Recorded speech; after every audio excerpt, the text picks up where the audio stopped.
അസ്സലാമു അലൈക്കും. വെള്ളി വെളിച്ചത്തിലേക്ക് സ്വാഗതം. ബിസ്മില്ലാഹി വൽഹംദുലില്ലാഹി വസ്സലാത്തു വസ്സലാമു അലാ റസൂലില്ലാഹി വഅലാ ആലിഹി വസഹ്ബിഹി അൽ ഫായിസീന ബില്ലാഹ്.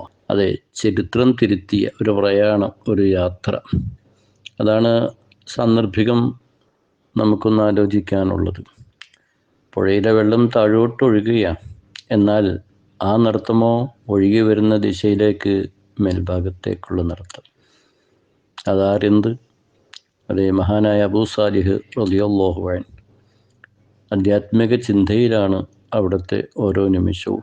ഏകാന്തതയിൽ പുഴതീരത്ത് ഇബാദത്ത് ചെയ്തുകൊണ്ടിരിക്കുന്നു. ആ സമയത്താണ് ഒരു പഴം പുഴയിലൂടെ ഒഴുകി വരുന്നത്. നല്ല വിശപ്പുണ്ടാകാം, പ്രയാസങ്ങളോട് മല്ലിട്ടുകൊണ്ടാണല്ലോ മഹത്തുക്കളുടെ ജീവിതവും വിഭാഗത്തുമൊക്കെ. ഒഴുകി വരുന്നൊരു പഴം കണ്ടപ്പോൾ അതെടുത്ത് ഭക്ഷിച്ചു. തിന്നു കഴിഞ്ഞപ്പോൾ ദുഃഖം തോന്നി, ഖേദം തോന്നി. ഈ പഴത്തിൻ്റെ ഉടമ ആര്? ഞാൻ എന്തുകൊണ്ടിത് ഭക്ഷിച്ചു? ഒരു പക്ഷേ അങ്ങനെ ഒഴുകി വരുന്നത് അതിൻ്റെ ഉടമക്കാരൊന്നും പിന്നെ അത് തേടി വരില്ല. ഫിഖ്ഹിൻ്റെ മസാല നോക്കുമ്പോൾ അത് അനുവദനീയമൊക്കെ കണ്ടേക്കാം. എന്നാലും തസൗഫിൻ്റെ വീക്ഷണത്തിൽ അതിന് കഠിനമായി ഗൗരവമായി കാണുകയാണ്. ഇനി ഇതിൻ്റെ ഉടമയെ കണ്ടെത്തണം. അപ്പോൾ ആ പഴം എവിടെ നിന്ന് പുഴയിലേക്ക് ഒഴുകി അതിൻ്റെ സാധ്യത കണ്ടെത്താനാണ് മേൽപോട്ടുള്ള നടത്തം. അങ്ങനെ സഞ്ചരിച്ച് ഒരു പഴത്തോട്ടം കണ്ടപ്പോൾ ആ തോട്ടത്തിൽ നിന്നാകാം എന്ന സങ്കല്പത്തോടെ തോട്ടത്തിലേക്ക് കയറി ഉടമയെ കണ്ടു. ഉടമയാണെങ്കിലോ മഹാനായ അബ്ദുല്ലാഹി സൗമി റളിയല്ലാഹു അൻഹു. അവിടുത്തെ ജീവിതവും തസൗഫാണ്, ആധ്യാത്മികതയാണ്, ഇലാഹി ചിന്തയിലാണ് അവിടുത്തെ ധന്യമാർന്ന ഓരോ ജീവിത കർമ്മങ്ങളും. തോട്ടത്തിൻ്റെ ഉടമയാണ്. വിഷയങ്ങൾ പറഞ്ഞു. ഞാനിങ്ങനെ പഴം ഭക്ഷിച്ചു. അതിൻ്റെ ഉടമ ഇവിടെ നിന്നാണല്ലോ, അപ്പോൾ കണ്ടു പൊരുത്തപ്പെടിക്കാമെന്നതാണ്. എനിക്കത് പൊരുത്തപ്പെട്ടു തരണം. ആ സമയത്ത് അബ്ദുല്ലാഹി സൗമയുടെ ഹൃദയാന്തരത്തിൽ പല ചിന്തകളും കടന്നു വന്നിട്ടുണ്ടാകാം. ഒരുപക്ഷെ ഇങ്ങനെയുള്ള ഒരാളെ മഹാനവറുകൾ കാത്തിരിക്കുകയാകാം. 2 നിബന്ധനകൾ വെക്കുകയാണ്. പൊരുത്തപ്പെട്ടു തരാം.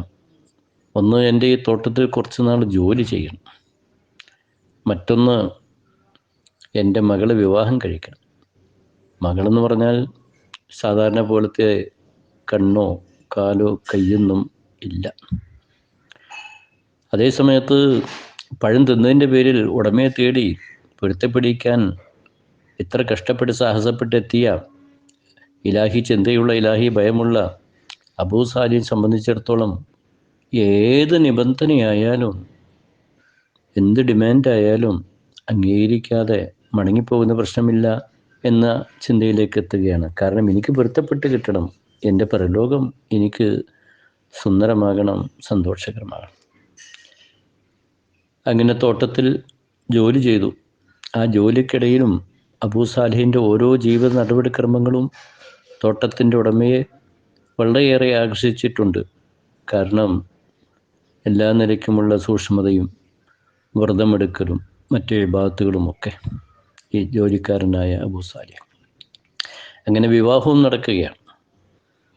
നിക്കാഹിന് ശേഷം വീട്ടിൽ കൂടാൻ വേണ്ടി റൂമിലേക്ക് ചെന്നപ്പോൾ പുതിയാപ്പിളയായ വരനായ അബൂ സാലിഹ് അത്ഭുതപ്പെട്ട് സ്തംഭിച്ച് നിൽക്കുകയാണ്. എന്താണ് ഈ കാണുന്നത്? ഇത് കണ്ണുണ്ടല്ലോ, കൈയുണ്ടല്ലോ, കാലുണ്ടല്ലോ, യാതൊരു തകരാറുമില്ല. പുറത്ത് കടന്നു. അപ്പോൾ പിതാവായ സൗമേറുല്ലാൻ ചോദിച്ചു, എന്തേ പുറത്തേക്ക് വന്നത്? അല്ല, തെറ്റിപ്പോയോ? എന്നോട് പറഞ്ഞ പെൺകുട്ടി അല്ലല്ലോ അവിടെ. കുട്ടി മാറിയോ? അതല്ല, കുട്ടിയിരിക്കുന്ന സ്ഥലം മാറിയോ? എന്താണ്? ആ സമയത്ത് പെൺകുട്ടി ഉമ്മുൽ ഖൈർ ഫാത്തിമ റളിയല്ലാഹുവിനയുടെ പിതാവായ അബ്ദുല്ലാഹി സൗമി പറഞ്ഞു, ഞാൻ പറഞ്ഞതിൻ്റെ അർത്ഥം സാധാരണ പോലെ ഹറാമിലേക്കൊക്കെ നോക്കിയ കണ്ണ് എൻ്റെ മകൾക്കില്ല. തെറ്റായ കാര്യങ്ങളിലേക്ക് നടന്നു പോവുകയോ തെറ്റായ കാര്യങ്ങളെ സ്പർശിക്കുകയോ ചെയ്ത കാലോ കയ്യോ ഇല്ല. ഇതാണ് ഞാൻ പറഞ്ഞത്. അപ്പോൾ ആ പെൺകുട്ടിക്ക് യാതൊരുവിധ വൈകല്യങ്ങളുമില്ല. എന്നാൽ പിതാവായ സൗമി റളിയല്ലാഹുവിനെ സംബന്ധിച്ചിടത്തോളം അങ്ങനത്തെ ഒരു പുതിയാപ്പിളയാണ് മഹാനവർക്ക് മകൾക്ക് കിട്ടേണ്ടത്. അതുകൊണ്ടാണ് ഇങ്ങനെ ഒരു ചെറുപ്പക്കാരൻ ആ സവിധത്തിലെത്തിയപ്പോൾ അദ്ദേഹത്തിന് വിവാഹം കഴിച്ചു കൊടുക്കാൻ തയ്യാറായി.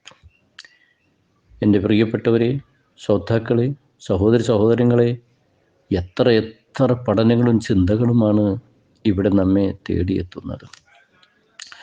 ഒന്ന്, ഏകാന്ത ലിബാത്ത് ചെയ്യുന്ന അബൂ സാഹിബ് തങ്ങളുടെ തസൗഫിൻ്റെ ആത്മീയയുടെ ജീവിതം, പഴം ഭക്ഷിച്ചു പോയതിൻ്റെ പേരിൽ വന്ന ദുഃഖം, ഉടമയെ കണ്ടെത്താനുള്ള തീവ്ര യത്നം, ഉടമയെ കണ്ടെത്തിയപ്പോൾ ഉടമ വച്ച 2 ഡിമാൻഡുകൾ, മകളെ കല്യാണം കഴിക്കണം, തോട്ടത്തിൽ ജോലി, രണ്ടും ഏൽക്കുകയാണ്.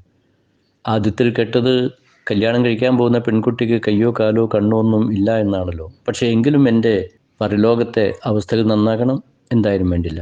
പക്ഷേ നല്ലൊരു സുന്ദരിയായ യാതൊരു വൈകല്യമില്ലാത്ത പെൺകുഞ്ഞിനെ ഈ പിതാവ് കല്യാണം കഴിച്ചു കൊടുക്കാൻ തയ്യാറായത്. അപ്പോൾ ഇവിടെ നമുക്കൊരു അവസരോചിതം 12 ഹദീസ് കൂട്ടി വായിക്കാം. ഹബീബ് ഹുറൈറയിൽ നിന്ന് റളിയല്ലാഹു അൻഹു നിവേദനം ചെയ്ത ഹദീസ്, നബി സല്ലല്ലാഹു അലൈഹി വസല്ലം തങ്ങൾ പറയുകയാണ്, ഇദാ ഖതബ ഇലൈക്കും മൻ തർളൗന ദീനഹു വഖുലുഖ, നല്ല ദീനൊത്തു വന്ന, സ്വഭാവമൊത്തു വന്ന ചെറുപ്പക്കാരന് കല്യാണ ആലോചന വന്നാൽ ഫസബ്ബിജുഹു, ആ വരനാകട്ടെ ഈ വിവാഹം നിങ്ങൾ കല്യാണം കഴിച്ചു കൊടുക്കണം.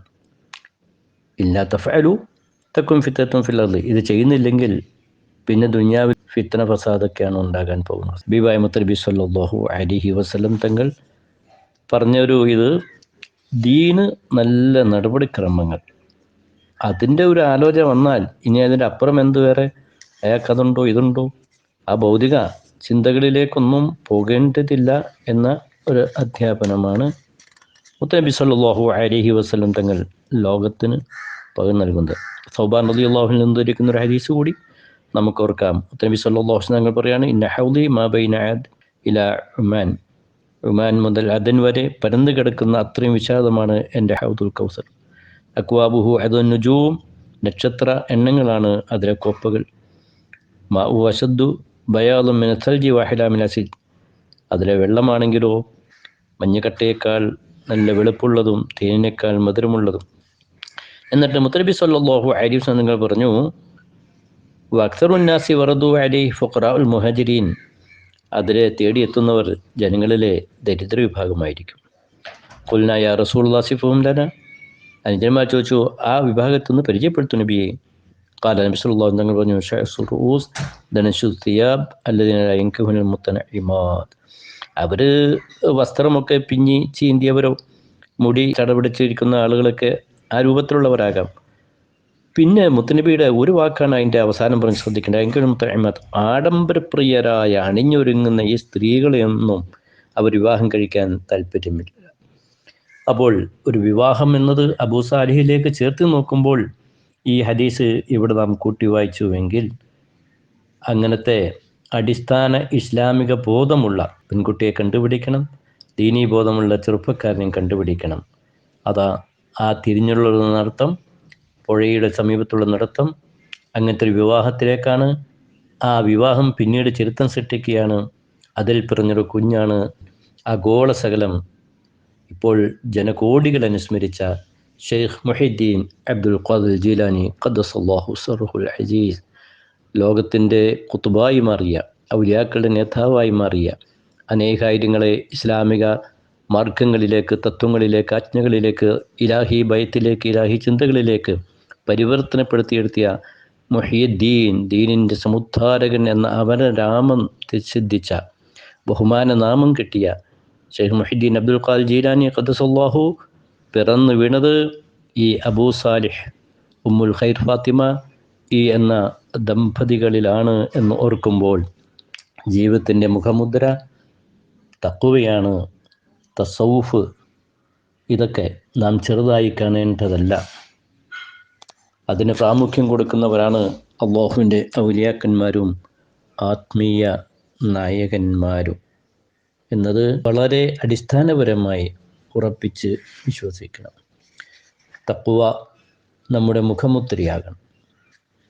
തഖ്വയിൽ ജീവിച്ച ഏതൊരു നാടും വലൗ അന്ന അഹ്ലൽ ഖുറാ ആമനു വത്തഖൂ ലഫതഹ്നാ അലൈഹിം ബറകാത്തിൻ മിനസ് സമാ, ഏതെങ്കിലും ഗ്രാമവാസികൾ തഖ്വ സൃഷ്ടിക്കുകയാണെങ്കിൽ, ഈമാനുള്ളവരാണെങ്കിൽ, ആകാശത്ത് നിങ്ങളുടെ ബറകാത്ത് അള്ളാഹു നൽകുമെന്ന് പരിശുദ്ധ ഖുർആൻ പറയുമ്പോൾ ആ ഗോള സകലമൊക്കെ ഇന്ന് തഖ്വയുടെ അപര്യാപ്തതയും അത് കുറഞ്ഞു വരുന്നതും ഏറെ ചർച്ച ചെയ്തുകൊണ്ടിരിക്കുന്ന ഒരു അവസ്ഥാവിശേഷത്തിലാണ്.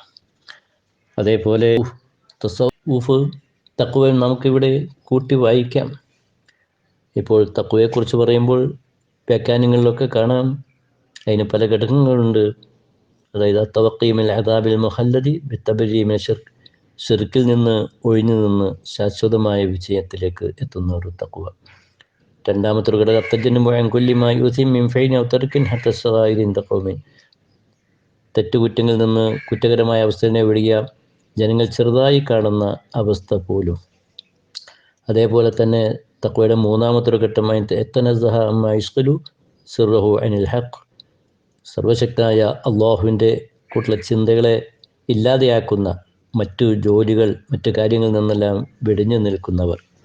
ഇതൊക്കെ തഖ്വയുടെ ചില പരിണാമങ്ങളായി അല്ലാമ ബൈളാവി റളിയല്ലാഹു അൻഹു പറയുമ്പോൾ, ഈ ഒരു മഹിതമായ പാതയിലൂടെ സഞ്ചരിച്ച് അല്ലാ എന്നൊരു ചിന്ത മാത്രം അതിലധിഷ്ഠമായ ജീവിതം നയിച്ച തസൂഫിൻ്റെ അഹ്ലുകാർ, ആ സൂഫി ലോകത്തെ വെള്ളി നക്ഷത്രമായ ഷെയ്ഖ് മുഹീദ്ദീൻ അബ്ദുൽ ഖാദിർ ജീലാനി തങ്ങളുടെ തരീഖത്തും തസൗഫ് ജീവിതവുമൊക്കെ ചരിത്രത്തിൽ ഏറെ നാം ചർച്ച ചെയ്താണല്ലോ.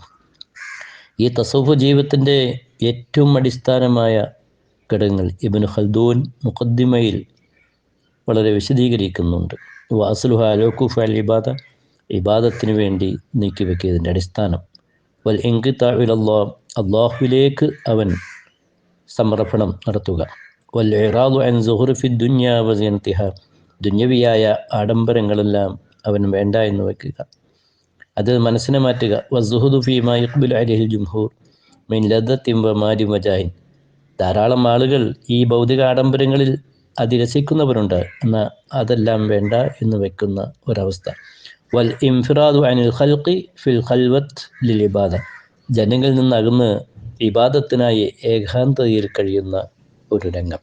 ഇതൊക്കെ തസൗഫിൻ്റെ ചില മുഖമുദ്രകളായി നമ്മളെ പണ്ഡിതന്മാർ വിശദീകരിക്കുന്നുവെങ്കിൽ, ഇന്ന് ഔലിയാക്കളുടെ കൂട്ടത്തിൽ വിവിധ തരക്കാരൊക്കെ കാണാം. ജനങ്ങൾക്കിടയിൽ പ്രവർത്തിക്കുന്നവർ, ജനങ്ങളിൽ നിന്നുണ്ടാകുന്ന അനർത്ഥങ്ങളും ഭൗതിക മോഹങ്ങളുമൊക്കെ വേണ്ട എന്ന് വെച്ച് അനർത്ഥങ്ങളെ ഭയപ്പെട്ട് ഏകാന്തതയിൽ ഇബാദത്തിന് വേണ്ടി ജീവിതം സമർപ്പിക്കുന്ന നല്ല മഹത്തുക്കൾ. ഇതിലെല്ലാം അബൂ സാലിഹ് എന്നവർ അനുകരണീയനായിരുന്നു. അദ്ദേഹം തേടിയെത്തിയ തോട്ടത്തിൻ്റെ ഉടമ അബ്ദുല്ലാഹി സൗമേഹു ഈ തസൗഫിൽ അത്യുജ്വലമായ മേഖലയിലെത്തിയവരായിരുന്നു. അതുകൊണ്ട് തന്നെയാണ് ദീനീ ബോധമുള്ള മകളെ വിവാഹം കഴിച്ചു കൊടുത്തത്. അതിൽ പിറന്ന ഷെയ്ഖ് മുഹീദ്ദീൻ തങ്ങളാണെങ്കിലോ തസൗഫിൻ്റെ വളരെ ഉദാത്തമായ ഉജ്ജ്വലമായ മേഖലയിൽ പ്രയാണം നടത്തി സർവശക്തനായ അള്ളാഹുവിലേക്ക് എല്ലാം സമർപ്പിച്ചപ്പോൾ ലോകമാസകലം ഇന്ന് അവിടുത്തെ ആധ്യാത്മിക ചിന്തകളും ദീനീ പ്രബോധങ്ങളും അവരുടെ സൂക്ഷ്മ ജീവിതവും ഏറെ ചർച്ച ചെയ്തുകൊണ്ടിരിക്കുകയാണ്. ഈ തഖ്വയുടെയും തസൗഫിൻ്റെയും മാർഗത്തിലൂടെ പാതയിലൂടെ സഞ്ചരിച്ച മഹത്തുക്കളിൽ നിന്ന് ചിലതെങ്കിലും പകർത്തി നമ്മുടെ ജീവിതം സംശുദ്ധീകരിക്കാൻ, പരിശുദ്ധമാക്കാൻ, മഹത്വമുള്ളതാക്കാൻ, അള്ളാഹുവിൻ്റെ പ്രീതിയും അവൻ്റെ ഇഷ്ടവും നേടാൻ നമുക്ക് പ്രതിജ്ഞാപ്തരാകാം. അള്ളാഹു അനുഗ്രഹിക്കട്ടെ. വആഖിറു ദഅ്വാനാ അൽഹംദുലില്ലാഹി റബ്ബിൽ ആലമീൻ.